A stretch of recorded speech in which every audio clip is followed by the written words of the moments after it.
I remember listening to a podcast. She's like a Christian influencer. And during this interview, she was saying that the most important person in your life is you. Even as a Christian, you are your most important thing, like not even God. And that whatever it is, these passions, these drives that are within you, that needs to be the most important thing about you. When we become the idol, the most important thing in our life, that's when our priorities get completely out of whack. We as Christians, we're not made to be the gods of our life. What's up, sisterhood? Thanks for joining us again. I'm pulling you out of the camera, like, let's go. You're with us.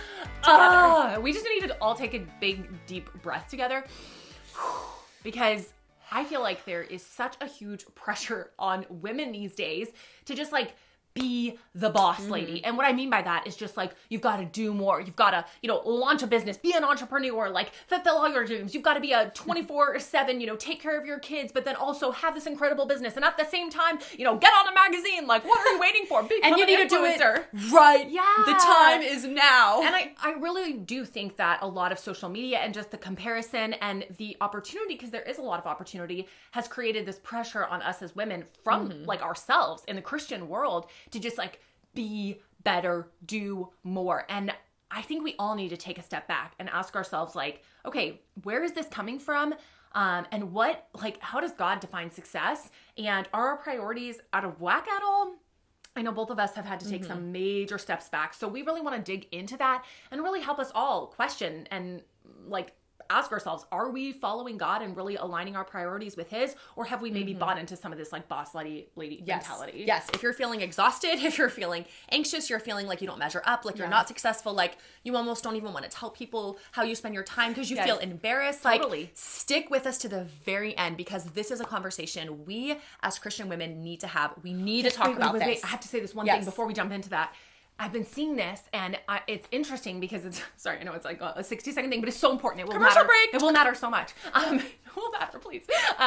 Basically on Instagram, you know how you have Reels or on TikTok, wherever you are, and it's this one where it's been like this little music, and on the screen, it's a mom, like maybe holding her kid, and it says, I'm a stay-at-home mom, and then it changes, and then the music changes, and they whack that little bubble that says, I'm a stay-at-home mom, and it changes to all the things that they actually do. But what I've noticed is that like what they do as a stay-at-home mom or what they do just as a woman. And so instead of being like, oh, you're a stay-at-home mom, they list all of their accomplishments. And I feel like we as women feel like we need to tell everyone, like, no, I don't take care of my kids because that is an incredibly huge, amazing job. They say, no, here's all the things I actually do. I own this business. I, launched my oils company and look how great we're doing. And I also do this and this and this and this. And yes, as women, if you are a woman who watches your kids 24/7 at home, that's huge. But I feel like we have this need to tell people, no, I don't just work this corporate job. No, I don't just work this thing. Here's all the things that I do. Look how accomplished I am. And that in and of itself, it's supposed to be a good thing. But it makes you feel like, well, what's my rock bubble? How could I ever measure up? What's my thing? Yes, which is what we're going to get into, which is all about what's your bullseye. What is your bullseye for success? Is it God-defined success or is it a worldly version of success? Because when you chase after the worldly version, it only leaves you discouraged, exhausted, and never, ever, ever arriving at a place where you can be satisfied, ever. We're going to get into that. If you are someone right now feeling fearful and anxious, I want you guys to know about a free resource that we've created called Fighting Fear and Worry. It's a 7-day prayer journal. It's just like that deep breath. That felt so good. This is 7 days of a deep breath, fighting fear and worry. And this is a resource that we created to give away for free to everyone who is a part of our Patreon family. What is our Patreon family? It is a little community, kind of a medium community of amazing women, of you, the sisterhood, who have linked arms with us and said, we believe in the Girl Defined channel. We believe in Girl Defined Ministries. We want to get behind you, not just with our prayers and our encouragement, but financially and in a small way and collectively together by each person giving $1, $2, $3 per month per video. It makes a huge difference. And so every month we create free downloadable resources to encourage you in your faith as our way of saying thank you for joining our support team over at patreon.com/girldefined. A few others that we've already created. You'll get access to all of these. If you join, you'll get all the past resources. We come out with monthly resources plus every new one going forward. How to discern a guy's true character. This is a good time for this one. A biblical practical guide, or how about this one? Battling sexual temptation. A biblical toolkit for Christian girls, for Christian women. This one, you've heard us talk about this. 136 questions to ask in a romantic relationship. all of these questions. If you're dating, you're going to want that. Or if you're just like, I've got girlfriends, I want to deepen my friendships, 50 questions to deepen your friendships. And they go on and on. This is only a few of them. Anytime you join our support team over at patreon.com/girldefined, first of all, we see every one of you as you join. Yes, which let me shout out a few of you. Jessica Glennon, Melissa Bolivar, Claire, Christina, Sarah, Coy. Thank you guys. Those are just a few of you who have just joined our little patron fam, and thank y'all so much. So you'll get all the past resources plus every new one we create, and we do lots of fun giveaways, chats, combos, private Q&As inside of our Patreon platform. So if you'd like to do that, please do head on over to patreon.com/girldefined. Yes. Okay, so this whole idea of being a boss lady, I remember a few years ago, it was one of the most prominent Christian, I don't know, motivational speaker type. Yeah, very prominent influencer. I remember listening to a podcast because she was a guest on a business podcast that I enjoy. And I remember I was like, oh, I'm familiar with that person. And, she's like a Christian influencer. So I was like, I'll listen to it.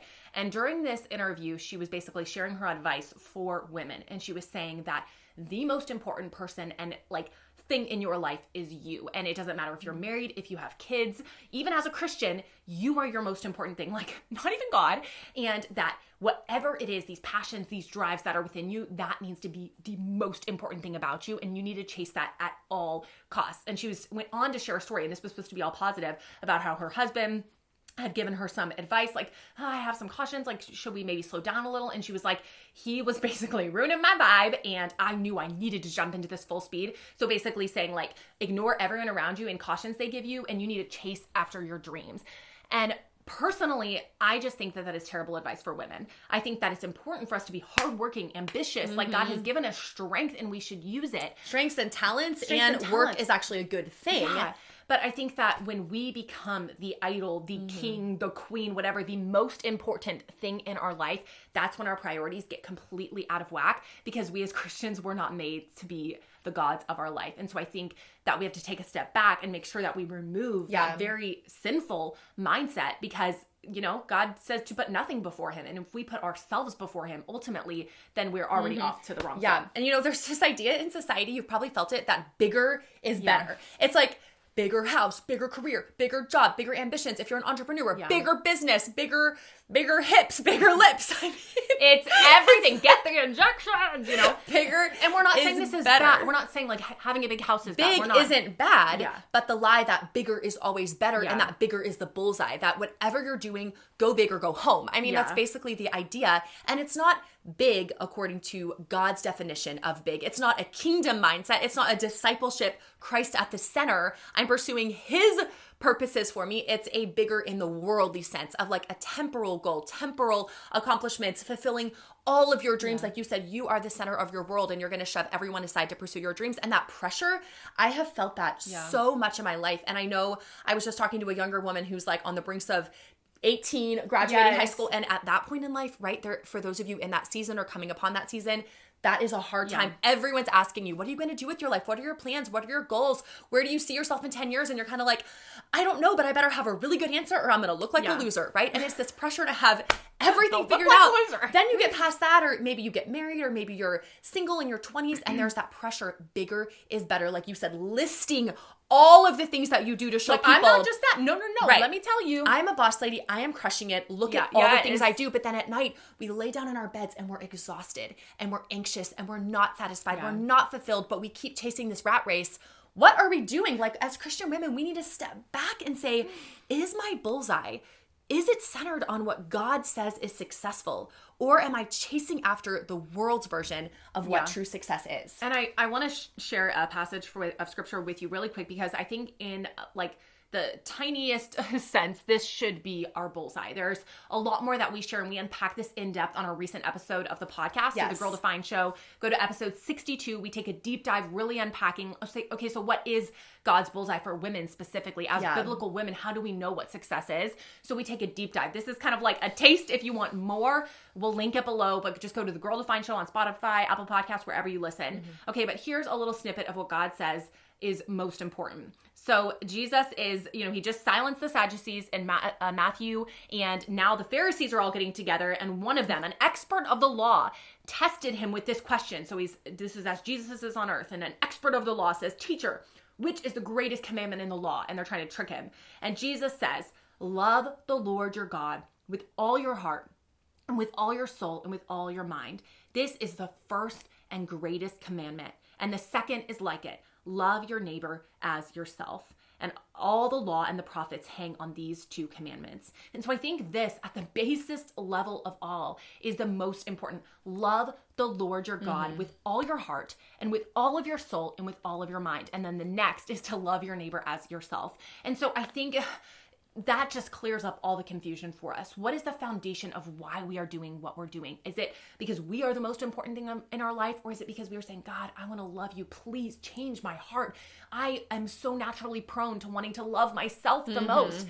And people say like, well, you can't love anyone else unless you love yourself. When we're saying like, love God the most, like focus on that. That is the thing we struggle with the most, like we naturally think about ourselves. Do we naturally think about God all the time? No. So I think if we spent more energy on learning to love God more, that would clear up a lot of the issues that we have personally, which I know is not very popular to say. This isn't very popular, but God is saying that you should love me. That's what we were made for. So we are fulfilling our greatest purpose, our greatest need, our greatest, like literally what we were created for when we love God with all of our heart, all of our soul, and all of our mind. And we cannot do that on our own. So that's why we have to pray and ask God to empower us through the Holy Spirit to love him genuinely. And we have to be in the Word. We have to have community, mentors in our lives to help us guide us in that direction. We can spend the rest of our lives just working on that. And that would be enough, So I just want you to know, like, that is the most important thing. So when you get to the end of your day, you can say, okay, did I love God fully and completely? And did I love my neighbor as myself, my kids, my husband, whoever my closest neighbors are?